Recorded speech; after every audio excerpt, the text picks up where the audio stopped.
Emperor Palpatine used exactly 3 psychological techniques to turn the galaxy's greatest hero into a mass murderer. You've probably used at least one of them this week and have had all 3 of them used on you. The most important secret in persuasion is hiding in a movie that you've probably seen dozens of times. And today, in honor of May the 4th, we're breaking it all down. If you know me, you know that this episode was always going to happen. Let's get to it.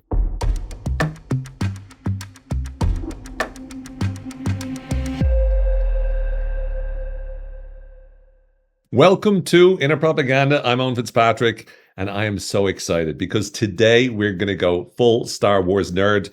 And over the next few minutes, I'm going to walk you through one of the most important questions that has ever been asked in movie history. How did the Emperor succeed in turning Anakin Skywalker to the dark side? Now, I know what you're saying. You're saying, oh my goodness, that is the question I've been asking all of my life. But today you are going to get the answer to that question. And I'm so excited to be sharing it with you. And also, we're going to talk about not just how the Emperor succeeded in turning Anakin Skywalker into Darth Vader. We're also going to examine how Luke managed to turn him back right at the end. Spoiler alert, by the way, if this is a spoiler alert, if you're thinking to yourself, well, Owen, I was going to watch it and I can't. Shame on you for not having watched it to date. Okay, so I don't want to hear, oh my goodness, you just spoiled all the No, right? It was released in the 70s. Even the prequels are like 20 years old or something. So don't go, oh no, it's 30 years old nearly, some of them maybe. Well, 25 years old anyway. So none of this mumbo jumbo about, oh, I wish it. No.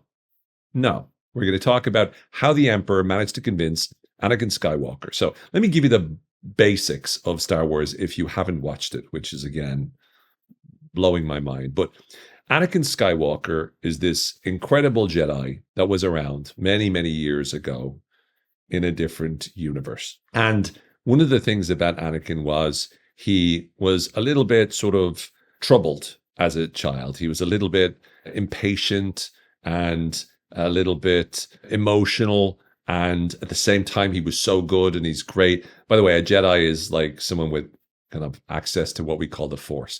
Actually, if I just go in and describe the entire Star Wars story, that's just going to be the episode. So let's just say Anakin Skywalker was this like up and coming Jedi, right? He was a Padawan, which means the student of a Jedi. His mentor was Obi-Wan Kenobi. And all of a sudden, at a certain point, Anakin turned to the dark side and was turned into Darth Vader. If you've ever watched Star Wars, you'll see Darth Vader, black mask, very scary dude. That's Anakin Skywalker, but Anakin turned into him. He was turned into him by the Emperor, who's the evil Emperor. Yes, Anakin Skywalker. That's a pretty terrible accent. But if you actually watch the movies, you'll see that the Emperor is a scary guy as well. The Emperor uses the dark side of the Force, which is this like living energy that exists in all things, and converts Anakin to Darth Vader, right? So that's pretty much the catch up that you needed. And now you can really pay attention to the rest of the episode. So I want to start, before we get into anything, with an absolute humdinger of a quote, which lines up perfectly with the work that I've been doing on Inner Propaganda. And it's the biggest lie in Star Wars is actually not told by the Empire or the Emperor. It's actually told by the Jedi. Because at a certain point, Obi-Wan Kenobi says to Anakin Skywalker, only a Sith deals in absolutes. Now, Sith is like the opposite of the Jedi. Jedi are the ones who use the Force for good. Sith are the ones who use the Force for evil. But Obi-Wan says only a Sith deals in absolutes, which is a paradoxical statement. Because if you say only the Sith deals in absolutes, then that's a absolute. Do you get me? So it's kind of a lie.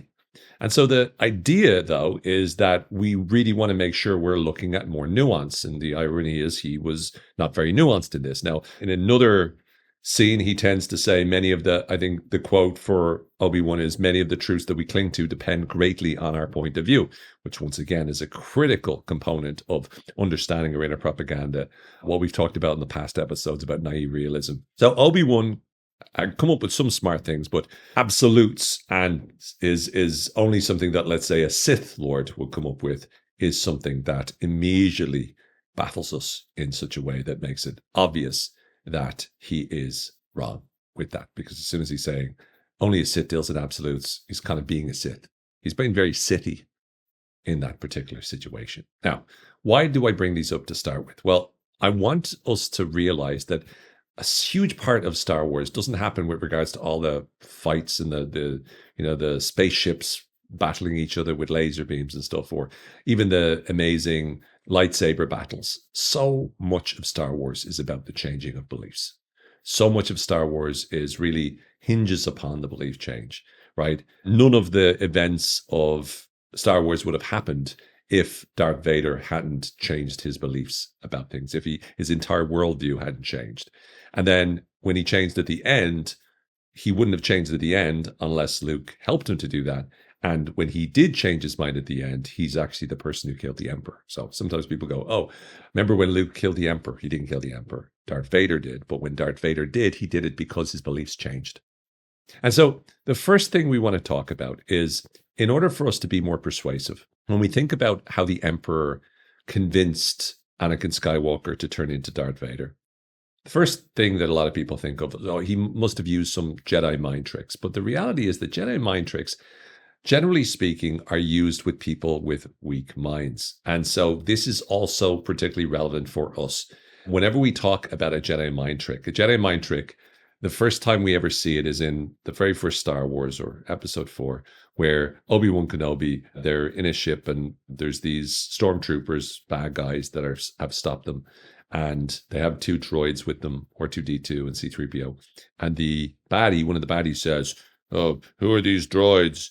And then Obi-Wan Kenobi says, these are not the droids you're looking for.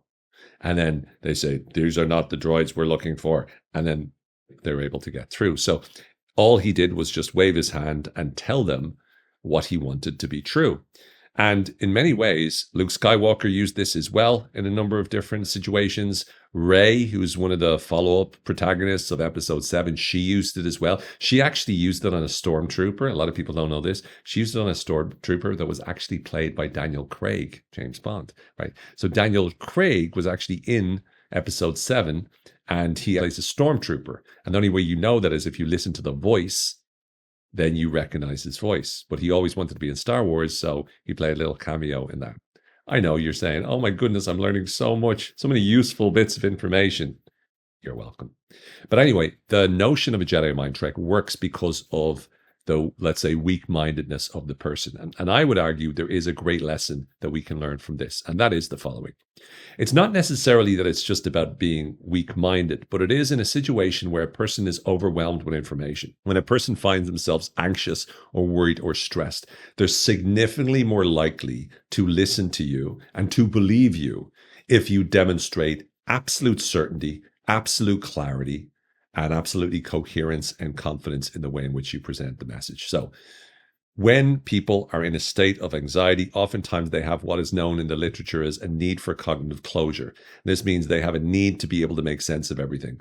And when you communicate really clearly, this is what's true, a lot of those folks that are anxious or worried or feeling a sense of uncertainty or needing this cognitive closure will be significantly more likely to believe you. So the Jedi mind tricks has some science to it. It's when you demonstrate confidence, when you demonstrate certainty, when you demonstrate conviction, people who are feeling uncertain, worried, stressed, anxious are significantly more likely to open up and listen to you and believe in you at that moment in time. So the whole, these are not the droids you're looking for, can actually work well when you're in a certain circumstance where a person is feeling anxious or worried or stressed.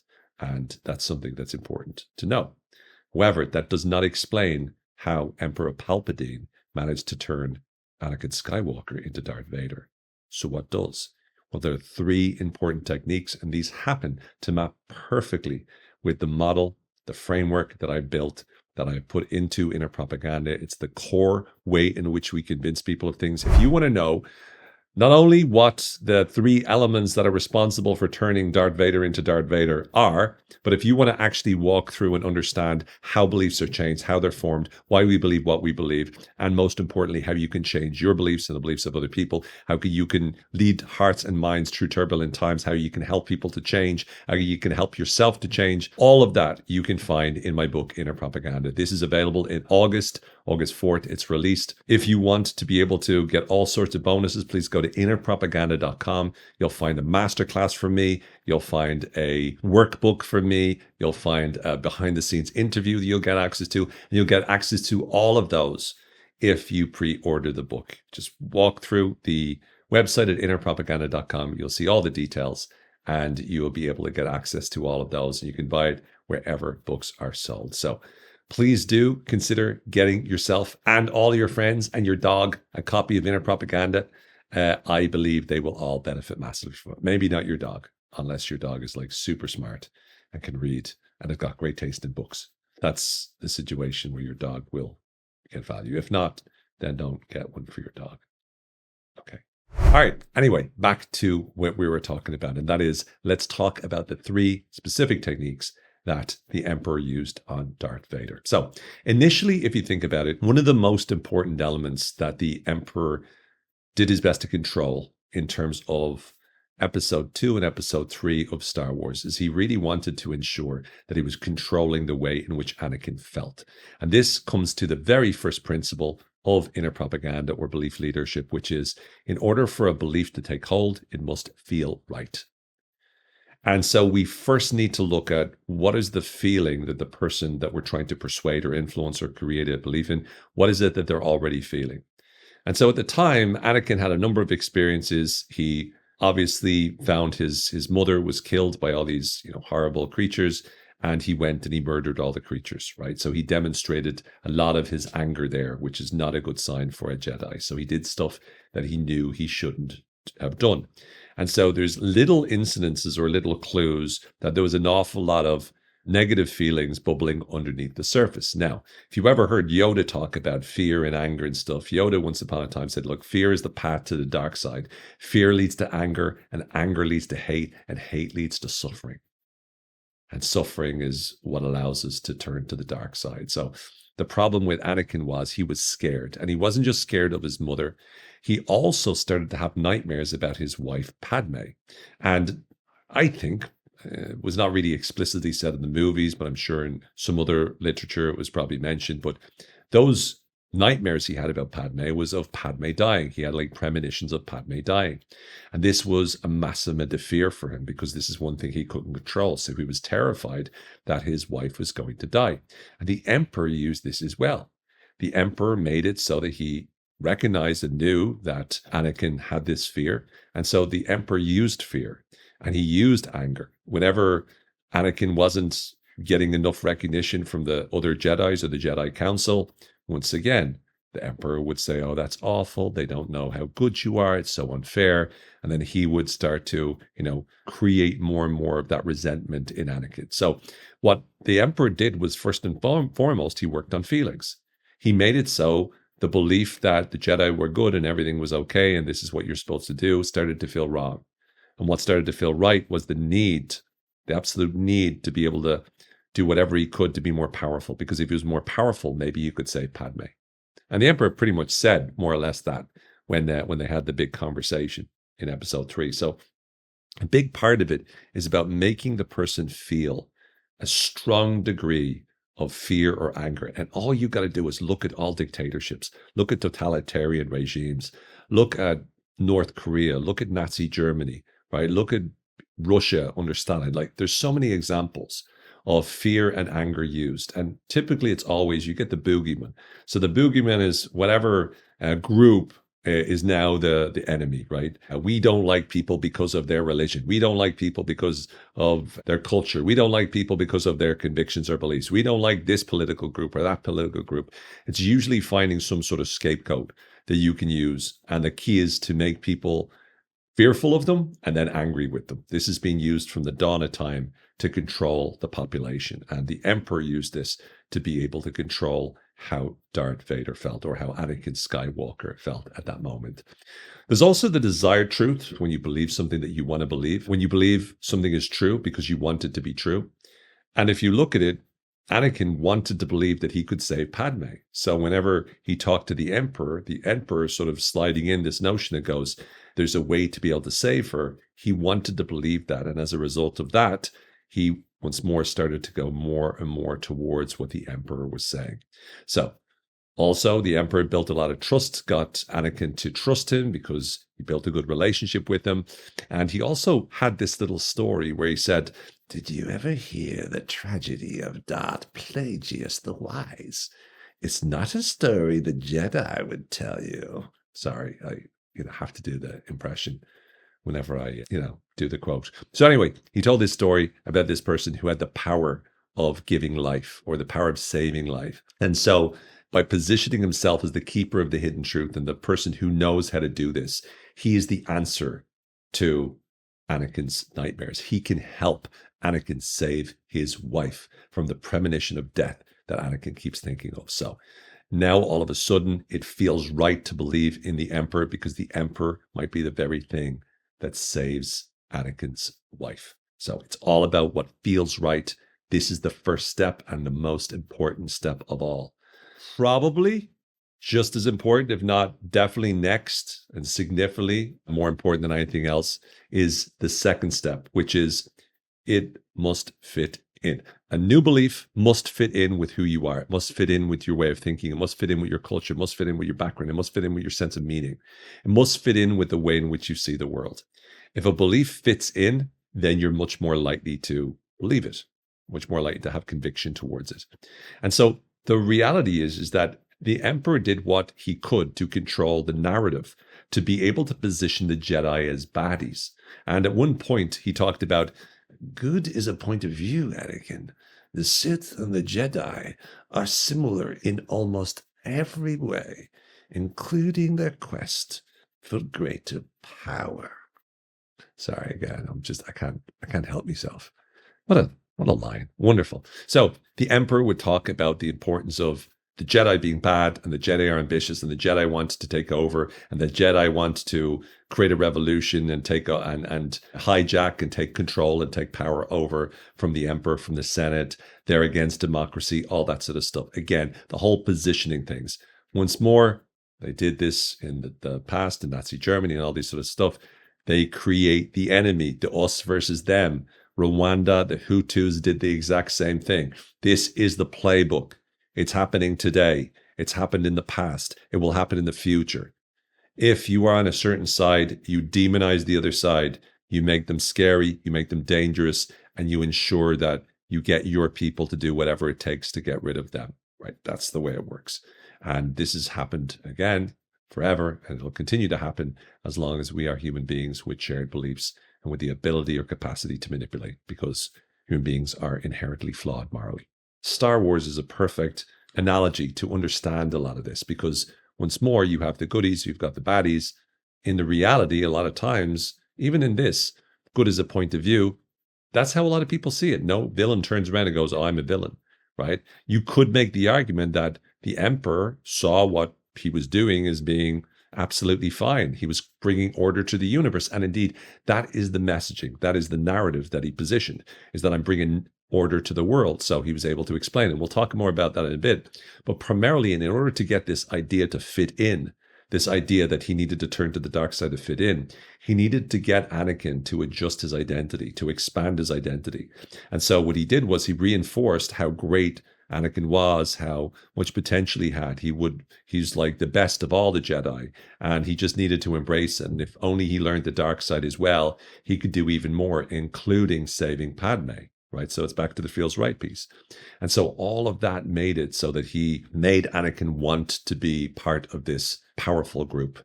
And then there was the situation where the Emperor was fighting against Mace Windu, played by Samuel L. Jackson, and they were fighting. And then, again, spoiler alert, Anakin came in and tried to break it up, but in doing so, stopped Mace from killing the Emperor, and the Emperor then killed, I was going to say Samuel L.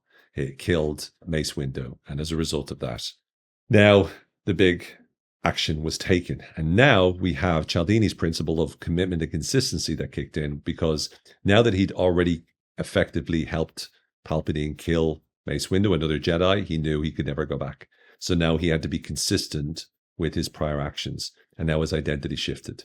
And that's when he sort of relented and said, okay, I'm all in now, right? It was that one act. Then Palpatine got him to do even more worse. He went to the Jedi Temple. Anakin did, and he killed, well, he named him Darth Vader first, but he went to the Jedi Temple and he killed a bunch of younglings, which are like kids basically that were becoming Jedis. Awful stuff altogether. Terrible stuff. And did all that and killed lots of people. And at that stage, he's like all in. Now, there's no going back from that. You can't turn around and go, yeah, what'd you do this morning? Yeah, killed a bunch of younglings. And now what? Yeah, no, I feel better now. I just had a bad morning. Right? I was just in a bad mood. Right? It's too late. You're done. You're already there. The fear, the anger, it all fit in with who he was. Right? So that's what it was going to take in order to make it so that he was going to live out that kind of identity. So once again, that explains it. Once more, the psychological understanding of this is really cognitive dissonance. We have a dissonance whenever our beliefs and our actions are out of alignment, or certain different beliefs are out of alignment. So we will change our behaviors in order to fit in with who we believe we are, or we'll change who we believe we are to fit with our behaviors. So in this case, he had to change who he was based upon the behaviors that he had engaged in, which were pretty awful. So that was him, Darth Vader. At that stage, there was no coming back from. Like, as soon as he did the first thing, it was like, okay, now he's a done deal. But after that, the Emperor wasn't finished. He needed to make sure he solidified this to avoid Anakin like completely breaking down or losing it, or Darth Vader now, because that's who he was. And this is the third part of getting any belief to change. A belief finally, in order for it to be believed, it must make sense. And this means using stories and reasoning and rationalization and narrative to be able to explain the belief is true and why the belief is true. And so this is the story that we really put on it to ensure that the person that is now believing it has something to hold on to. So the story to hold on to here was that it's important to bring order to the universe. So that was the narrative. It's like, you know, we're actually doing the right thing for the universe, because the universe is in chaos. And if they have a strong emperor and a strong Darth Vader supporting that emperor, then everything will be in order. And that's what we need. It's in order. So that was the narrative, that we need order because it's chaos. And so that's why it's a good thing that they're dominating the universe. Or Anakin wanted to be powerful and rule over the universe. And that was a good thing because they could make sure the universe is as successful as it needs to be. Once again, you could argue most of the dictators in history all have that story that they sell to themselves. If only we have all the power, then we can make sure that everything is in order from that perspective. And then Emperor Palpatine does the ultimate gaslighting, right? So the whole way through episode 3, he's like, bro. He doesn't call him bro. If you turn to the dark side, I will be able to say, Padme. Padme's going to die unless you turn to the dark side. Come on, bro. Turn to the dark side. Turn to the dark side. Turn to the dark. So eventually, like, Anakin's like, okay, bro, I'm turning to the dark side. I'm Darth Vader now. And he goes, great. And then during the final sort of scenes in episode 3, Darth Vader gets angry because he thinks that Padme's betrayed him because she brought, you know, unbeknownst to her, Obi-Wan Kenobi with her, and he chokes her and she falls down and she ends up like dying in childbirth, right? But when Darth Vader wakes up, he gets into an accident after fighting against Obi-Wan and is burnt and stuff like that. And that's when he's turned into the kind of part machine. But when he comes to, right, this is the ultimate, like, talk about abusive relationships. This is the ultimate. Palpatine goes, bro, you just killed Padme. You just killed her with your anger. And then, like, Darth Vader loses it. Oh, and he goes crazy. But think about that. The whole time you're going, just turn to the dark side, bro. You'll save Padme. And then once he turns, it's like, oh, well, because you turned to the dark side, you killed Padme. It's like total manipulation, right? That is abusive relationship 101. So I need you to know that is not okay. That is just not okay. So, in order for him to turn Darth Vader to Darth Vader, or Anakin to Darth Vader, he needed to make sure that the belief in the dark side felt right, it fit in, and it made sense in the narrative. And he sculpted or engineered the truth for Darth Vader in a very sort of powerful way. But then that begs the question, what did Luke Skywalker do in order to turn Darth Vader back? So at the very end, right, there's the situation where there's the Emperor, there's Darth Vader, and there's Luke. And Luke knows that Darth Vader's his dad. Darth Vader knows that he's the dad to Luke. And also he has a sister, but he doesn't really care that much about the sister, or at least doesn't seem to. And then the Emperor knows it all. So the Emperor tries to turn Luke. Luke is like, I'm not turning the dark side, bro. And then the Emperor's like, and does the lightning from the hands. And then like Luke is like, oh. And then, and here's the important piece, he goes, help me, Father. Help me, Father. Father, I need you to help me. And then you see Darth Vader and he's like, oh. He looks between the Emperor and he looks Luke, Emperor, Luke, Emperor, Luke. And then finally he tackles the Emperor, and then all the lightning goes on Darth Vader, and he lifts the Emperor and then throws him into the trash, right? But it's like an energy trash, which like destroys his molecules until episode 9. But the point of it is that once he does that, he's obviously going to die, because like he's got all the electricity and it kills him, and he's kind of older at this stage. So why did he do that? And the answer, I believe, is number one, a whole way through, Luke said, there's still good in him. Now, initially, Obi-Wan, I think, said, or maybe he said to Obi-Wan, one of them said to the other, there's still good in him, I feel it. I think it was Luke. There's still good in him, I feel it. I know that there's good in him. And because Luke believed that there was good in him, he treated Darth Vader like he could be saved. And that's one of the most important things to help us to change people's beliefs, is we need to believe it first, and we need to believe in them first. The one thing about AI is no matter how much plumossing or complimenting AI can do, no matter how many times ChatGPT tells me I'm going to kill it, at the end of the day, it doesn't believe in me. AI can't believe in you. But you can believe in you, and other people can believe in you, and you can believe in other people. We have a phenomenal ability to help people transform. But first and foremost, we need to believe in them, and we need to believe in their capacity and their potential to change. Our conviction and our belief in people's potential can transform their existence, transform their life, transform their future. There's so much we can do if we give ourselves permission to do that. So Luke believed that there was good in Darth Vader. He trusted that, and he asked for his father's help. He treated him like his father, and he connected to his father so that at the end of the day, it felt so wrong to Darth Vader to see his son suffering and about to be killed. It felt wrong to him. It did not fit in with the relationship that he wanted to have. It did not fit into how he felt. He wanted his son to come with him, to rule the galaxy with him. And now all of a sudden his son was being murdered by the Emperor.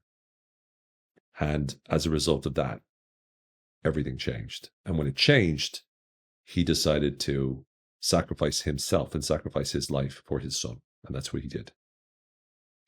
And the story he would have told himself at that stage is that my son, I've been wrong, I've done wrong, but if I can just save my son, he can bring balance to the Force, right? That's what I guess. I wasn't in his head. Don't get me wrong. I was not in Darth Vader's head when he ended up killing the Emperor. So, but that's what I guess he would have been thinking. Again, feels right, fits in, makes sense. And that explains not only why the Emperor was able to convince Anakin to become Darth Vader, but also how Luke was able to turn Darth Vader back into Anakin as well. So I think that's particularly important as well. And once we understand this, this can help us, because if we believe in other people, we'll be able to find a way to help them to believe us and believe in us as well. Some other lessons from the Force just before we wrap this up is that Obi-Wan says, you know, your eyes can deceive you, don't trust them. It's sort of a metaphor of like, oftentimes we have to allow ourselves not to be, bewildered or baffled by what's out there. Reality is not always as it seems. So once again, a great metaphor that aligns with our whole Plato's cave thing. The Force isn't just about a magic power. It's in all things. It's an energy. And it's also about how good we are at listening to our own feelings. And there's a notion, which we'll talk about more, called emotional granularity, which is our ability to recognize our emotions and label them more specifically. And this incredible skill helps us to regulate our emotions better, reduce the negative intensity of our emotions, and also to be able to make better decisions as a result. So learning to be able to tap into your feelings is like the process of learning to listen to your feelings and listen to the force and really start to embrace it. It helps you to become more emotionally literate as well. The dark side and the good side of the force can both influence us. And this is the thing. The real trick is to recognize the power of our feelings on our beliefs and our decisions so we can ensure that we're making the smarter and better decisions on a more continuous basis. So finally, lightsabers and battles in space tend to be what a lot of people think of when they think of Star Wars, but not me. Because I think of it that the story of the Jedi and the story of Anakin Skywalker and the story of Star Wars itself is so much more than that. It's about belief change. It's about transforming your life and transforming the universe by seeing things completely differently, by changing because a new idea comes in and that new idea feels right, fits in, and then you make sense of it. And that's really how all beliefs work. And so if you are looking for or interested in learning more about how beliefs change, you can go to innerpropaganda.com and check out the new book. I'm so excited about it, and I think you're going to love it. So please check it out. But for now, I really hope you enjoyed this half as much as me. If you didn't, then I'm telling you, Anakin. No, I won't do that again. Father, no. I'm going to stop. Take care, be well. May the force, as always, be with you. May the fourth be with you. And I hope you have an absolutely incredible time. Thanks a million for watching. Until next time, bye for now. Ciao, ciao.